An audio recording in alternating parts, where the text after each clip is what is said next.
नमस्कार साथियों, आप सभी का स्वागत है आलोक जीएस एकेडमी में। आज की क्लास उन लोगों के लिए महत्वपूर्ण होने वाली है जो सरकारी जॉब ऑलरेडी कर रहे हैं। मेरा कहने का अर्थ है जो सरकारी स्कूलों में टीचर हैं, वर्ग 3 और वर्ग 2। यदि आप वर्ग 3 के टीचर हैं, वर्ग 2 के टीचर हैं, तो ये वीडियो आप बिल्कुल भी स्किप मत करना। ये आपके लिए बहुत महत्वपूर्ण होने वाली है। यदि आपने इस वीडियो को, इस जानकारी को पूरा नहीं देखा तो हो सकता है आप अपनी जॉब से हाथ गंवा बैठें। बड़ी बात नहीं कह रहा हूँ, सच कह रहा हूँ। ये हाल ही में मध्य प्रदेश कर्मचारी चयन मंडल आयोग द्वारा एक नोटिफिकेशन जारी किया है, और ये जो नोटिफिकेशन है माननीय सुप्रीम कोर्ट द्वारा, जो मामला चल रहा था सुप्रीम कोर्ट में 13/1385/2025, 1386/2025 में पारित आदेश 1 सितंबर 2025 के अनुसार सुप्रीम कोर्ट के आदेशों पर अब आपकी जो है पात्रता परीक्षा ली जाएगी। प्राथमिक एवं माध्यमिक कक्षाओं में अध्यापन कर रहे शिक्षकों, मेरे गुरुओं के लिए है, जिन जो पात्रता परीक्षा आप लोगों से कराई जाएगी, आप लोगों की पात्रता परीक्षा ली जाएगी। ठीक है, इसके फॉर्म भरने जो शुरू होंगे 21/8/2026 से होंगे, और अंतिम तिथि है 4/9/2026। ठीक है, और इसका जो एग्ज़ाम होगा 12/10/2026, यानी 12 अक्टूबर डेट दे रखी है एग्ज़ाम की। तो आप फॉर्म को जल्दी से जल्दी भरिए और इसकी तैयारी में लग जाइए, नहीं तो लगी हुई नौकरी से हाथ धो बैठ सकते हैं आप। चलिए आगे बढ़ते हैं। इसके बारे में, इसकी जो फीस लगेगी, कितनी लगेगी? 1000 प्रति, ठीक है, 1000 प्रति व्यक्ति लगेगी, और जो भी पोर्टल चार्ज होगा 60 रुपये, 20 रुपये, ये अलग से लगेगा। ठीक है, ये फिर से याद रखना, 12 अक्टूबर 2026 को आपका एग्ज़ाम होगा एमपी टेट का। और किसका होगा? जो टीचिंग कर रहे हैं, सरकारी स्कूलों में टीचर हैं, उनके लिए है।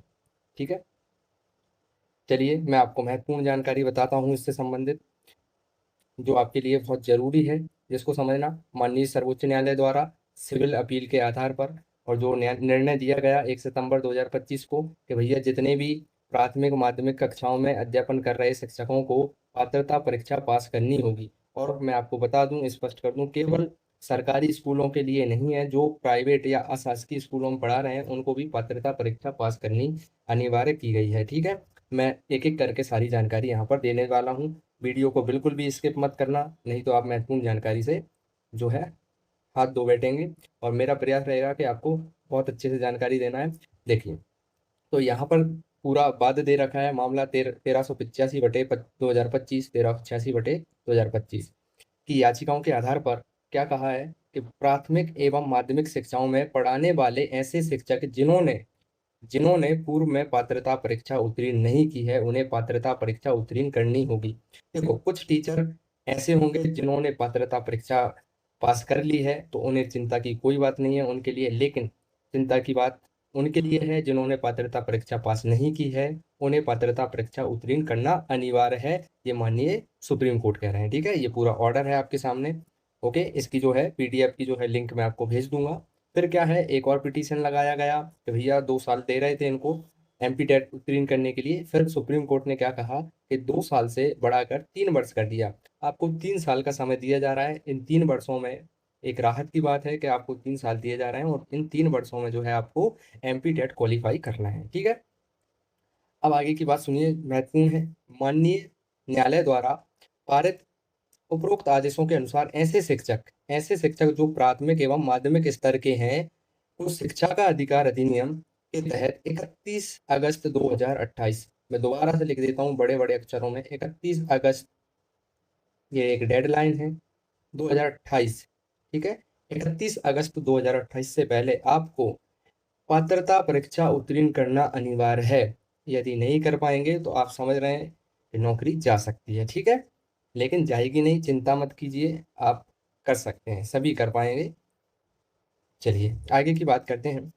इस परीक्षा में समस्त शासकीय विद्यालयों के प्राथमिक स्तर के सभी शिक्षक, चाहे वे सहायक शिक्षक हों, प्राथमिक सहायक शिक्षक हों, संविदा शाला शिक्षक वर्ग 3 हों, प्रयोगशाला सहायक हों, प्राथमिक शिक्षा विज्ञान सहायक शिक्षक विज्ञान सम्मिलित हो सकेंगे। ठीक है, इसके द्वारा शिक्षा का अधिकार अधिनियम के अनुसार आयोजित पात्रता परीक्षा उत्तीर्ण नहीं की है। इसका कहने का अर्थ है, यदि आप इस कैटेगरी में से किसी भी कैटेगरी के टीचर हैं और आपने अभी तक पात्रता परीक्षा उत्तीर्ण नहीं की है, तो आपको इस एग्जाम में बैठना है और आपको पात्रता परीक्षा पास करनी है, ठीक है। इसके अतिरिक्त अशासकीय, मैंने कहा था शुरुआत में ही, अशासकीय विद्यालयों में प्राथमिक कक्षाओं में अध्यापन करने वाले ऐसे शिक्षक जो पात्रता परीक्षा उत्तीर्ण नहीं है, उन्हें भी सम्मिलित हो सकेंगे, मतलब उन्हें भी सम्मिलित होकर परीक्षा पास करनी चाहिए, ठीक है। यह पात्रता परीक्षा माननीय सुप्रीम कोर्ट, ठीक है, के पारित आदेश के अनुक्रम में हो रही है, याद रखना। और इम्पोर्टेंट क्या है कि शासकीय शिक्षक के पदों पर सीधी भर्ती में आप इसका उपयोग नहीं कर पाएंगे। ये जो पात्रता परीक्षा हो रही है, यानी जो पात्रता परीक्षा आप देंगे जिसकी हम बात कर रहे हैं, इसका उपयोग आप ओपन से जो वैकेंसी आएंगी ना उनमें नहीं कर पाएंगे, ठीक है। याद रखना, जो ओपन से वैकेंसी आएंगी कि सीधी भर्ती में नियुक्ति के लिए आप ये मान्य नहीं होगी, ठीक है, याद रखेंगे।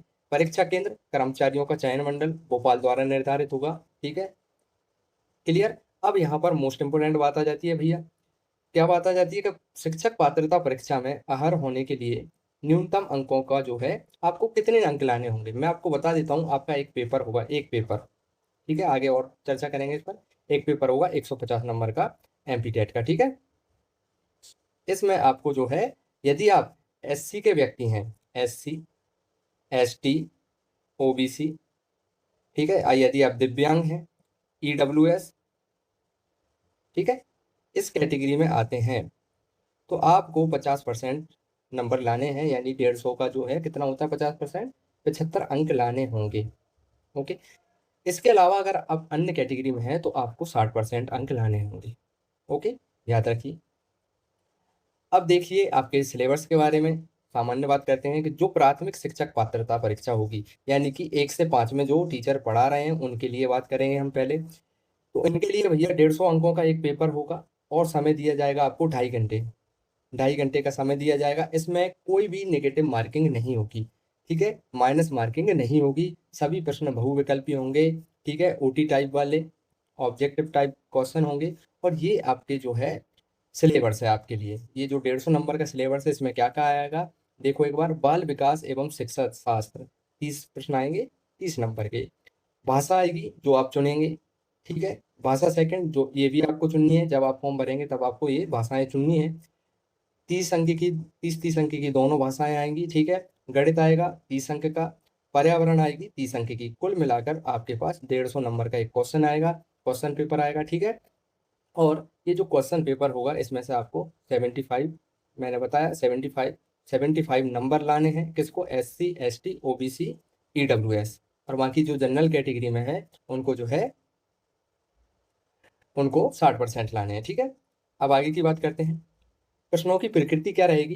प्रश्नों की प्रकृति के बारे में यहाँ पर स्पष्ट रूप से देखो क्या बताया है कि भैया जो बाल विकास है 6 से 11 वर्ष के बच्चों के बारे में पूछा जाएगा, क्योंकि आप पढ़ाते हैं 1 से 5वीं तक, ठीक है, इसलिए 6 से 11 वर्ष के बच्चों के समूह तक की बातें जो सिखाने की होती हैं, मनोविज्ञान पर आधारित होती हैं, उनके बारे में पूछा जाएगा।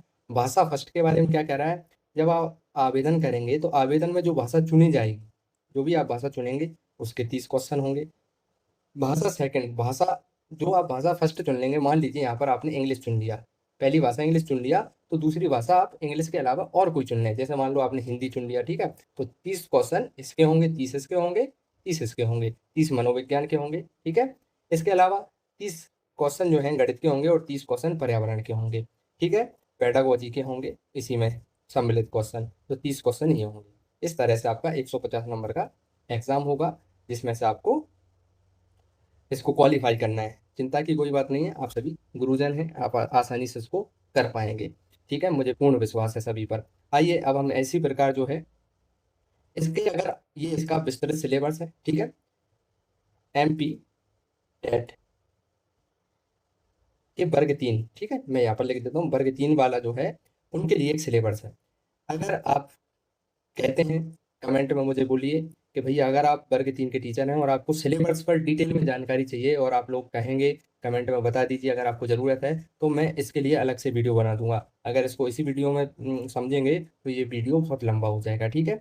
इसके लिए सिलेबस के लिए, डिटेल सिलेबस के लिए हम अलग से वीडियो बना सकते हैं, यदि जो है जो भी गुरुजन देख रहे हैं वो अगर कमेंट करते हैं तो, ठीक है। अभी हम इसको स्किप कर रहे हैं, जो महत्वपूर्ण जानकारी थी वो मैं आपको अवश्य दे रहा हूँ, ठीक है। चलिए अब हम चलते हैं, अभी तो हमने बात की किसकी, 1 से 5 की। अब जो माध्यमिक शिक्षक पात्रता परीक्षा, ठीक है, 5 के बाद 6 से 8 में जो टीचर हैं, ठीक है, उनकी बात करते हैं। जो गुरु 6 से 8 में पढ़ा रहे हैं, गुरु और टीचर, उनके लिए भी यही मामला है, सारी बातें यही हैं, ठीक है? उनको भी पास करना होगा, उनके लिए भी 3 वर्ष हैं और ये अंतिम डेट है 31 अगस्त 2028। इससे पहले आपको एमपी टेट क्वालीफाई करना है, ठीक है? ये सारी बातें वही की वही हैं जो मैंने आपको ऊपर समझाई थी। 50% अगर आप एससी, एसटी, ओबीसी, दिव्यांग या ईडब्ल्यूएस हैं, या इसके अलावा अगर आप अन्य हैं, तो फिर आपको 60% जो है नंबर लाने होंगे 150 में से। अब हम जो माध्यमिक शिक्षक पात्रता परीक्षा है और जो सेवारत शिक्षक हैं उनके लिए जो सिलेबस होगा, एग्ज़ाम पैटर्न होगा, उसकी बात करते हैं। एग्ज़ाम पैटर्न की बात करते हैं, तो इसमें भी 150 अंक ही होंगे, ठीक है? याद रखना। और 2.5 घंटे होंगे आपके पास। इसमें भी सभी एमसीक्यू वाले प्रश्न होंगे, इसमें भी कोई डायरेक्ट प्रश्न नहीं होगा, लिखना नहीं है, बस टिक करना है, ठीक है? इसमें भी एक प्रश्न के लिए एक उत्तर दिया जाएगा, इसमें भी कोई भी नेगेटिव मार्किंग नहीं है। सीधी-सी बात याद रखना, जो पात्रता परीक्षा हो रही है सेवारत शिक्षकों के लिए, उसमें चाहे आप वर्ग 1, 2 में हों या फिर वर्ग 3 में हों, ठीक है? आपके एग्ज़ाम में नेगेटिव मार्किंग नहीं होगी, ये आपके लिए बहुत अच्छी बात है। क्योंकि जब आप टीचर बने थे, जब आपने एग्ज़ाम दिया था, उस टाइम पे भी नेगेटिव मार्किंग नहीं होती थी, ऐसा समझ सकते हैं। अब इसमें जो पेपर होगा, इसमें थोड़ा-सा पेपर का अलग पैटर्न होगा। इसमें जो है भाषा से संबंधित, ये क्या है, थोड़ी पीडीएफ जो आयोग से आई है, वो पीडीएफ ही ब्लर है, ठीक है? इसमें मेरा कोई दोष नहीं है, ये पीडीएफ ही ब्लर है, इसलिए आपको दिखने में समस्या आ सकती है। फिर भी मैं बता सकता हूँ, भाषा फर्स्ट के 8 क्वेश्चन होंगे। 8 क्वेश्चन जो होंगे, या तो हिंदी या संस्कृत चुनिए, ठीक है? भाषा सेकंड में अंग्रेजी ही चुननी होगी आपको, इसके भी 5 क्वेश्चन होंगे, ठीक है? 5 नंबर के होंगे और 7 प्रश्न जो होंगे आपके किसके होंगे? Current affairs, GK, GK, current affairs और रीजनिंग, ठीक है? इनके होंगे 7 क्वेश्चन और 7 नंबर के होंगे। शिक्षा शास्त्र यानी पेडागोजी के 10 क्वेश्चन होंगे 10 नंबर के। इस तरह से जो पार्ट ए होगा ना, उससे 30 क्वेश्चन पूछे जाएंगे, ठीक है? 30 क्वेश्चन पूछे जाएंगे। अब बचे आपके 150 क्वेश्चन होने चाहिए थे, ठीक है? अब बचे आपके 120 क्वेश्चन। 120 क्वेश्चन कहाँ से आएंगे, ये बड़ा सवाल है। तो मान लीजिए आप 6 से 8 में पढ़ाते हैं, तो 6 से 8 में भाई पता चल जाता है कि भाई आप संस्कृत के टीचर हैं, आप सामाजिक विज्ञान के टीचर हैं, आप विज्ञान के टीचर हैं। यानी आपके पास जो डिग्री है, आपके पास बीए है, बीएससी है, ठीक है?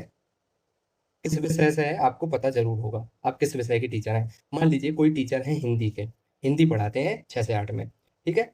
6 से 8 में और शायद 8 से 9 में भी, 9-10, तो आपके जो 120 क्वेश्चन होंगे वे हिंदी से ही होंगे, जो विषय आप पढ़ा रहे हैं। यदि आप इंग्लिश वाले टीचर हैं, इंग्लिश वाली वाली मैम हैं, तो आपके 120 क्वेश्चन इंग्लिश के होंगे। संस्कृत के टीचर हैं, संस्कृत वाली मैडम हैं, तो आपके 120 क्वेश्चन संस्कृत से आएंगे, बाकी के 30 क्वेश्चन जो मैं ऊपर बता चुका हूँ।